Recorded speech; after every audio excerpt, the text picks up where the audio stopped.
ሰላም ሰላም ናይ ሊሊ ቻናል ተከታተልቲ ከመይ ቀኒኩም ሰላም ዲኹም? ሰላም ያን እግዚአብሔር አምላኽ መስገን ጽበሉ ድሕና እዮም። ከምቲ ኣነ ጽቡቕ ዘለኹ ወስኹምን በብዘለኹም ጽቡቕ ትህልውና ትምንኹ ከመይ ቀኒኹም? እምበርከስ ነዛ ቻናል ሓደሽቲ ዝኾንኩም ሳብስክራይብ ናገርኩም ቤተሰብ ኩኑ ቤተሰብ ዝኾንኩም ድማ ነዛ ቪድዮ ብላይክ ጀምርዋ እና ሎማዓንቲ ሒዘልኩም መፅአ ዘለኹ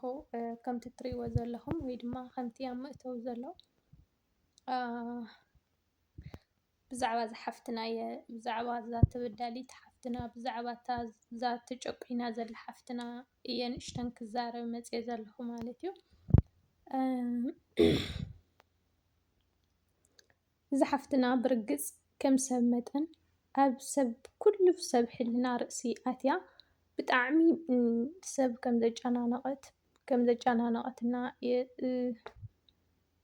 ዝፍለጥ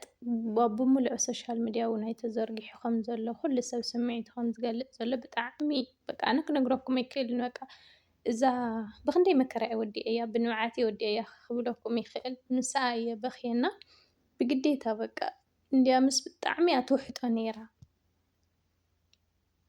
እናሲ እንታይ ክብለኩም ደልየ ብስሩ እቲ ግዜ ሲ ናይ ብሓቂ እቲ ግዜስ ናበይ ናበይ ገፅ እዩ ዝኸይድ ዘሎ ኣብ መንጎ ውልድን ወላድን ንሕና ክንፈርድ ኣይንኽእልን እንዶ ምክንያቱ በቲ ዝተዛረበቶ ተደሪኽና ኢና ንዛረብ ዘለና እምበር ንሳቶም እውን ናይ ባዕሎም ሓሳብ ይህልዎም ይኸውን እዩ ክንሰምዕ ኢና። ግን በቲ ንሳ ዝተዛረበቶ ንሕና ንፈርድ ኣይኮንናን ዘለና ግን ኣስተያየት ኢና ንህብ ዘለና ምክንያቱ ካብ ገፃ ብዙሕ ነገር ትመሃር ኢኻ ብዙሕ ነገር ትዕዘብ ኢኻ በቃ ብጣዕሚ እያ ስምዒቱ ካብ ስምዒት ወፂኣ እያ እንድያም ትዛረብ ነይራ ክትፃወር እያ ትምኩር ነይራ ማዕረ ክንደይ ፀቕጢ ኮይኑካ ኢኻ ናይ ገዛኻ ናይ ሰብኣይካ ናይ ኣቦ ደቅኻ ናይ እሞኻ ናይ ወላዲትካ ማዕረ ክንደይ ክመረካ ከሎ ማዕረ ክንደይ ክኸብደካ ከሎ ኢኻ ናብ ሚድያ ወፂኻ ትዛረብ ሕሰብዎ ኢኹም።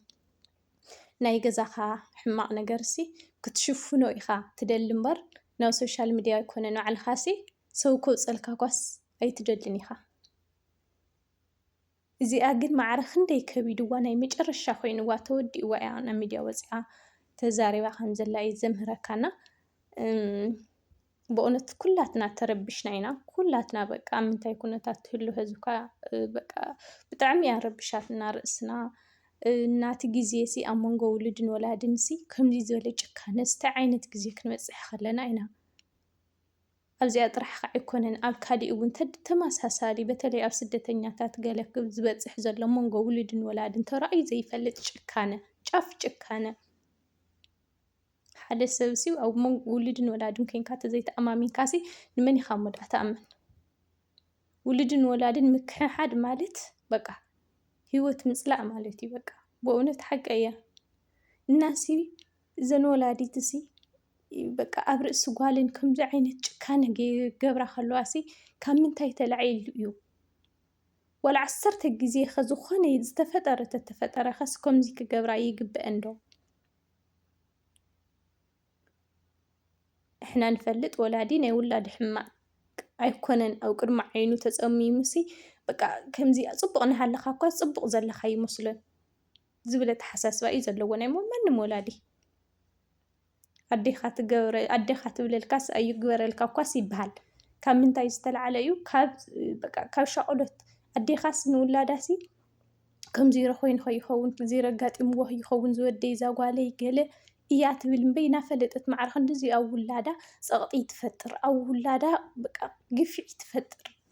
ወላዲት ሲ ኣነ ሪአ ኣይፈልጥን እና ንሕና ክንፈርድ ኣይንኽእል እናተን ዘረባ ክሽካብ ንሰምዕ ማለት ኢና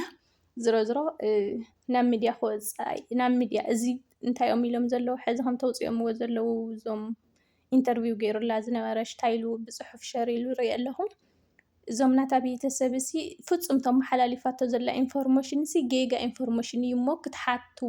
ክትሓትዎም ትኽእሉ ሕቶታት ኣቕርቡ ገለ ዝብል ፖስት ሪአ ነይረና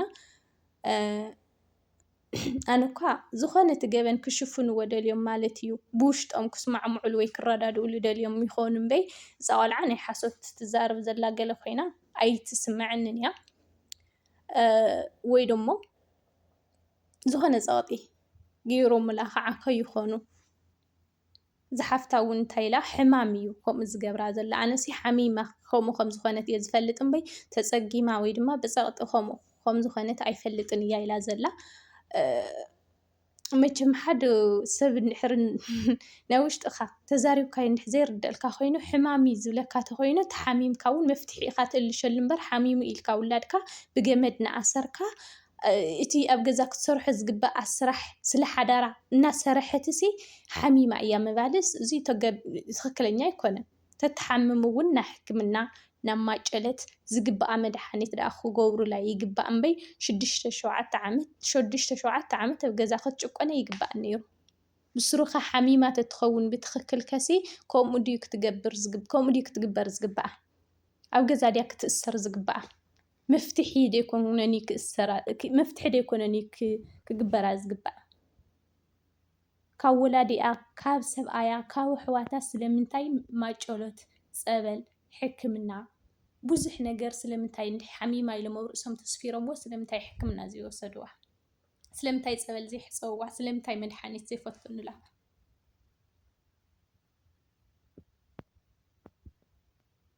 ተሓፍታት ኣብዚ ዘላ መልሲ ሂባ ነይራ ኩላትና ከምዚ ሰማዕናዮ ሰሚዕናዮ ኢና ዘይሰማዕናዮ ከዓኒ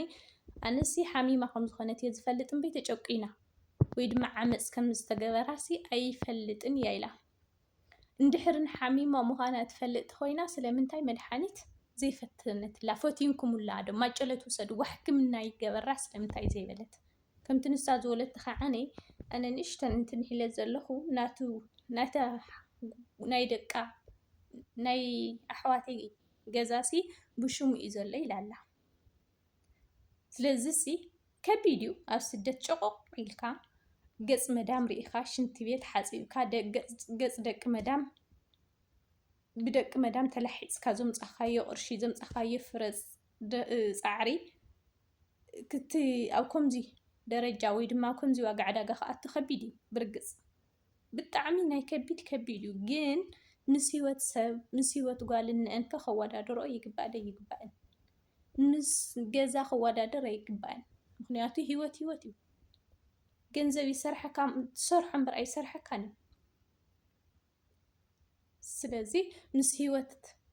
ናይ ጓልን ምስ ሂወት ናይ ሓፍተን ከወዳድሮ ብፍፁም ኣይግባእን ናይ ባዕሉ ብሕጊ ድዩ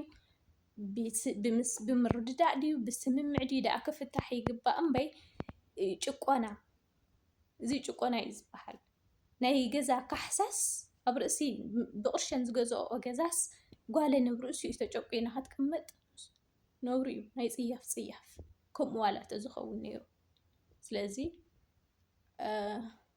ከም ገለ ኢልክን ተሰሚዕኽና ኣብ ጎኒ ኣሕዋት ክንኩና ኣብ ጎኒ ሓፍቲ ክንኩና እንድያ ምስ ኣነስ ብጣዕሚ ጠንካራ ቆልዓ እየ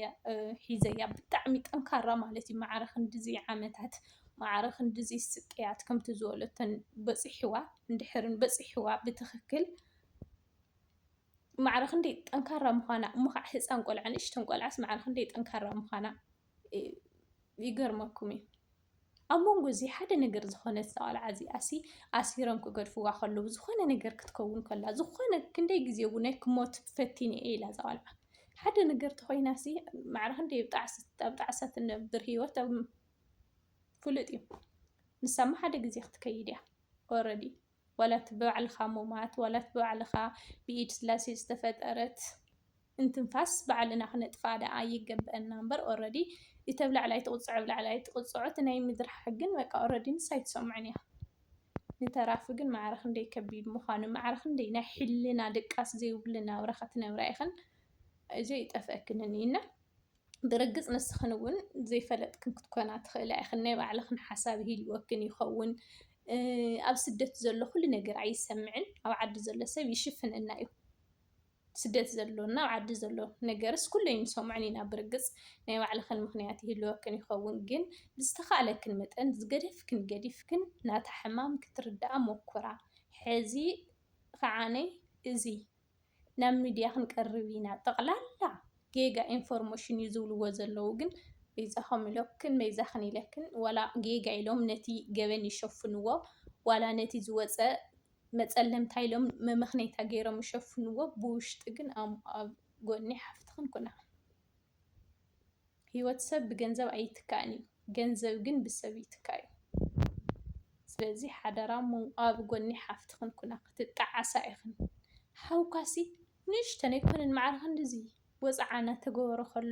ከሎሲ ሓንቲ ግዜ እኳ ፅልም ኢሉ ሕምቕ ኢሉ ፅግም ኢልዎ ተሪኢኻ እኳስ መዕረ ክንደይ ይኸፍአካ ከቢድ እዩ ብርግፅ ንስኻትክን እውን ብዙሕ ፈተናታት ተሕልፋ ትኾና ኢኽን ትህልዋ ኢኽን ኣይኮነን ዶ ንዓኽን ጓልነኽን ጓል ካብ ማህፀን ኣዴኽን ካብ ሓንቲ ማህፀን ወፂእኽንሲ ማንም ሰብ እኳስ ኣብ ሚድያ ርእይዋ እኳስ ክንደይ ሰብ ልቢ ከም ዝሰበረት ፍሉጥ እዩ ስለዚ እዚ ካባና ምክሪ ደሊኽን ከምዚ ኮንክን ብርግፅ ንፈልጥ ኢና ግን ሓደ ሓደ ግዜ ናይ ሰብ ምክሪ ናይ ሰብ ማዕዳ ፀቕጢ ይገብረልካ ኢና ብጃኽን ኢለክን ኣብ ጎኒ ሓፍትኽን ኩና ብዝተኻለክን መጠን ማለት ኢና ኩሉ ገዲፍክን ኩሉ በቃ ወላ 10 ግዜ ሕማቕ ነገር ይሃልዋ ዋላ 10 ግዜ ገለ ነገር ይሃልዋ ሓፍትኽን ደግፋ እቲ ካሊእ ከም መፍትሒኡ ፍትሖ ክብለክን ይደልና ዘረባ ኣብዚሕልኩም እግዚአብሔር ኣምላኽ ሩህሩህ መንፈስ ይልኣኸልና ብእውነት ውልድን ወላድን ዝጨኻኸነሉ ሓውን ሓፍትን ዝጨኻኸነሉ በቃ ርህራሄ ዘይብሉ ግዜ በፂሕና ብእውነት በቃ ናይ ጥቕሚ ናይ ገንዘብ ካብ ጥቕሚሲ በቃ ካብ ሕውነትሲ ጥቕሚ ኣቐዲምና በቃ ብእውነት ዓይነት ግዜ ኢና በፂሕና ኣይፈልጥን ብጣዕሚ ተጨኻኺና ጫፍ ጭካነ ዝኾነ ግዜ እግዚአብሔር ኣምላኽ ናይ ርህራሄ ልቢ ይዓድልና ብእውነት ከቢድ ግዜ በፂሕናና ኣብዚ ኣኽለኒ ዘረባ ኣብዚሕልኩም ንእሽተን ብዛዕባ በእውነት ኣነ ድቃሲ ኢነ በቃስ ወላ ደቂሰስ ንሳይ ትረአየኒ ወምሕሰቡ 6-7 ዓመት ከቢድ ዝኾነ ኣጆኺ ተስፋ ኣይትቑረፂ ጎበዝ ጠንካራ ኢኺ ሕዚ እንጓዕ ናብ ሚድያ ውፃኽዮ ብዝኻለክ መጠን ዝኾነ መፍትሒ ክትረኽብ ተስፋ ይገብር በቃ እዚኣ ትመስል ነይራ ናይ ሎማዓንቲ ሕዝተይ ሳብስክራይብ ዘይገበርኩም ሳብስክራይብ ገበሩ ላይክ ከዓ ገበሩ ኢኹም ይቐኒለይ